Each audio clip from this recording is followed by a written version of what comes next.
Hi and welcome to Beirut. This is a special edition of Middle East Matters. Lebanon is in shock with scenes of devastation and destroyed buildings. The people are picking up the pieces of a shattered city. In Beirut, everybody knows someone who's been directly affected. In today's show, thanks to our team of reporters on the ground, we'll try to understand how this tragedy unfolded and what future for Lebanon, a country on the brink of chaos. The double explosion that hit the port left at least 170 people dead, some 6,000 injured, and more than 300,000 people homeless. Those who lived closest to the scene got their mobile phones out when the fire began here.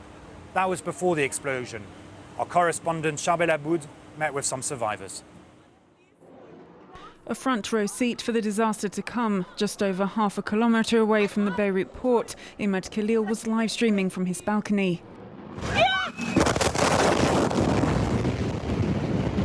كنت عم صور انه عادي انه فرقع وعم صور حريقه يعني ما كنت متوقع اللي راح يصير الانفجار القوي لما طلع ما لحقت احس شو بدي احس كل بتذكره انه لما شفت الانفجار القوي وصرت اشوف انه مثل الويف مثل الموجه جايه لعنا انه شيء بتشوفه بالافلام. فتحت عيوني مزبوط انه لا يمكن ركزوا عيوني، ما بعرف شو صار لي. صرت عم دور على عماد، صرت اقول عماد وينك عماد، اطلعت لقيت عماد ملقوح بالارض بدمه يعني. وهون كانت كتير صعبه كتير. Over 500,000 of the city's residents live within a 2.5-kilometre radius of the explosion. Many of them began filming close to their windows without an inkling of just how bad the disaster was about to get.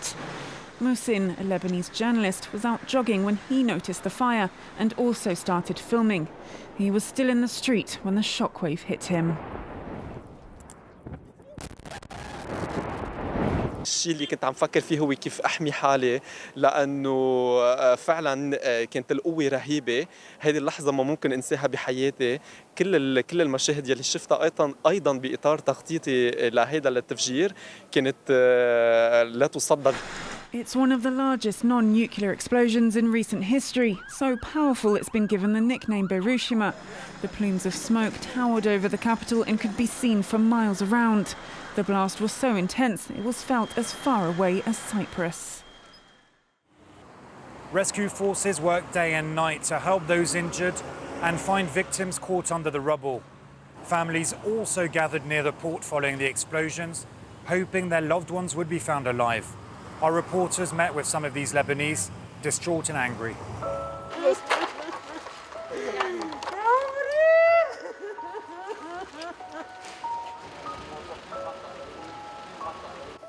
خلوني شاف ابني، خليني شم ريحته، بلكي إذا شاف أمه يمكن يطلع من تحت التراب، يمكن يرمش لي عينه، يمكن يقول لي يا أمي هياني أنا فايق يا أمي، تعالي يا أمي، يا أمي.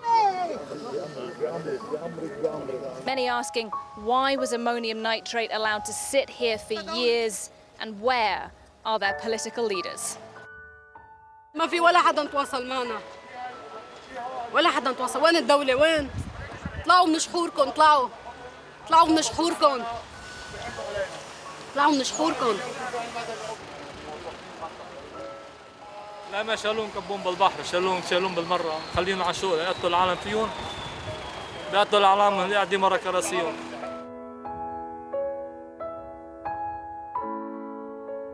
The Lebanese people are demanding answers, and an investigation might one day shed some light on how this tragedy could happen. We're here near Martyr Square, where thousands of demonstrators regularly take to the streets to put pressure on politicians. Among those demonstrators is Lucien Bourgeli. Hello, Lucien. Hello. You're a filmmaker and an activist. You were part of the mass demonstrations at the end of last year and again the latest ones. How different is the movement now? It's not very different because it's a continuation of it. We have also started years ago protesting against this establishment. Unfortunately, we haven't been able to really depose them from power But we were successful in deposing the first government of Hariri in October, and now also with the bringing down of the Diab government. But still the backbone of the establishment is still there. So now they are trying to regroup themselves and to recreate something we don't want, which is a new government led by them to lead this transitionary period. You and the other protesters are calling for the removal of all traditional political parties. If they're not here, who can govern Lebanon? There's a lot of new initiatives and groups that are forming, that have been forming for years now. They call more for secular government, for civil government, for really change to happen, because the confessional system that is present today is really the backbone of our problems. This is why we have so much corruption. This is why nobody was being held accountable for their acts before, and also for this one. For years, these materials were in the port, and now they exploded. It's like really an explosion of corruption that happened in Beirut. The parliament has just passed a state of emergency, granting stronger, bigger powers to authorities. You've been denouncing police brutality during the demonstrations. Are you even more worried now? Yes, of course. This state of emergency doesn't have any real, how can I say, reason, unless because they want to quell any protest to the current regime. The regime is using it as it used brutal force against protesters. We have seen so many people who lost their eyes. We have seen so many people go to the hospital. A group of doctors made a press conference just to denounce that. It was really something that the world should see, how much this regime is oppressing the people in many different ways.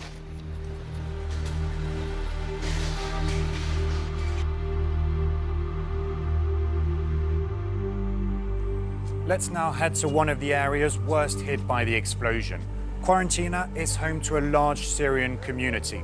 Currently, between 1/3 and 1/4 of Lebanon's population is made up of refugees who fled war in neighboring Syria. The urgent need for help and aid in Quarantina is creating some tensions. Nadia Massi tells us more.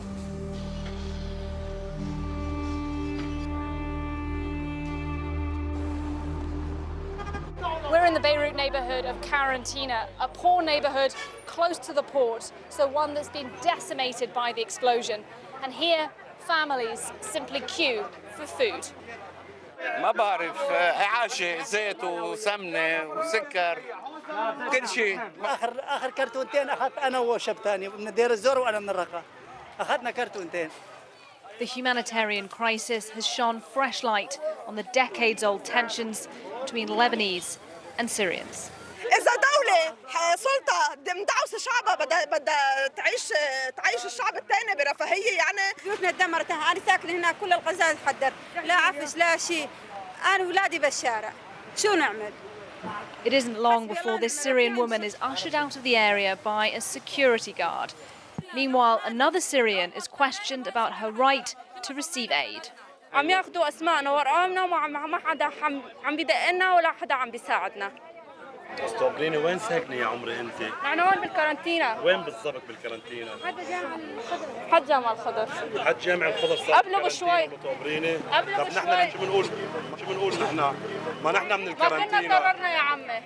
مثلنا أنت نحن راح عنا شهداء. والله يا أخي. No country has taken in more Syrian refugees than Lebanon.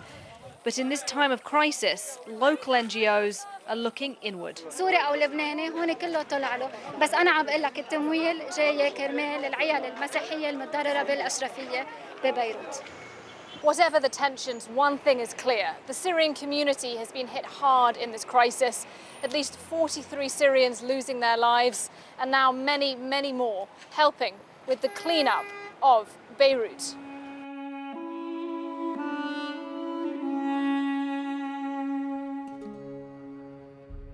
Beirut was once known as the Paris of the Middle East, with the two countries having strong historic and cultural ties.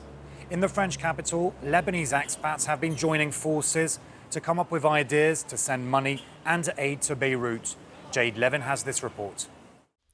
Driven by commitment to their country, These young Lebanese volunteers living in Paris dig through several kilos of essential items. These products are part of humanitarian aid that will eventually be sent to Beirut.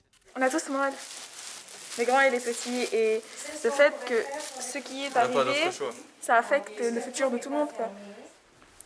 Giovanni survived the deadly explosions. Now in France, he wasted no time in joining the humanitarian effort. Il y avait une certaine terreur dans les rues, dans les yeux des gens. Food, nappies, medicine and clothes are among the essential items collected in this room. These volunteers responded to an appeal from the Solidarité France-Liban Association. Heureusement que les jeunes aujourd'hui se sont impliqués d'une façon incroyable, des jeunes de toute la France, pas seulement de Paris ni de la région parisienne, et ce sont eux qui vont aider à la reconstruction du pays et à redonner du moral à tous les jeunes qui sont encore bloqués au Liban. The volunteers are in direct contact with charities in Beirut. They fear that if they collaborate with the Lebanese authorities, the aid might fall into the wrong hands. C'est vraiment essentiel que tout ce qu'on fait là, que ça ne parte pas dans le vent, si je puis dire, et que ça arrive vraiment aux personnes directement concernées et de la manière la plus claire et la plus transparente possible. Some 3 tons of medical resources and several kilos of essential items have been collected. The association has already received various offers from airlines and shipping companies to help transport the aid free of charge. The group is now calling on the French government and the United Nations to assist in distributing the collection equally among the Lebanese people. Rebuilding Beirut will take months, if not years. Preserving the culture and heritage is one of the many challenges lying ahead for Lebanon. Thank you all for watching this special edition of Middle East Matters. See you soon.